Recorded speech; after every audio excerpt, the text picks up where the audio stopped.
14 मे 1657 स्वराज्याला जन्माला आला एक वादळ. 14 मे 1657 पुरंदर किल्ल्यावर एका बाळाचा जन्म झाला.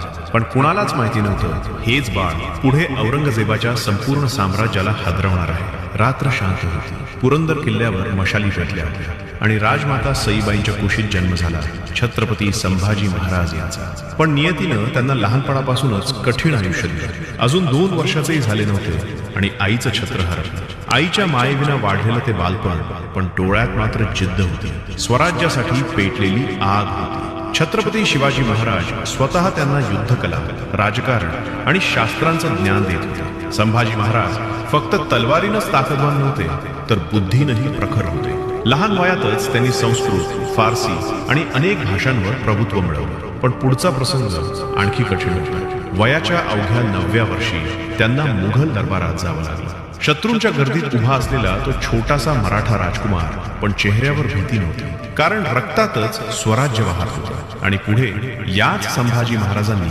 औरंगजेबाला तब्बल 9 वर्ष महाराष्ट्रात रोखून ठेवलं. औरंगजेबाकडे प्रचंड सैन्य होतं, सत्ता होती, क्रूरता होती, पण संभाजी महाराजांकडे होतं स्वाभिमान, धर्मनिष्ठा आणि स्वराज्यावर जीवापाड प्रेम.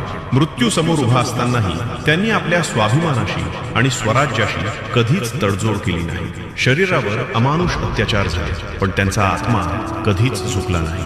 14 मे 1657 जन्मलेलं ते बाळ पुढे मराठ्यांच्या इतिहासातील सर्वात निर्भीड अध्याय बनले. म्हणूनच इतिहासाच्या प्रत्येक पानावर आजही ठामपणे लिहिलं जातं, जिथे स्वाभिमान कधीच चुकला नाही, तिथे नाव होतं धर्मवीर छत्रपती संभाजी महाराजांचं.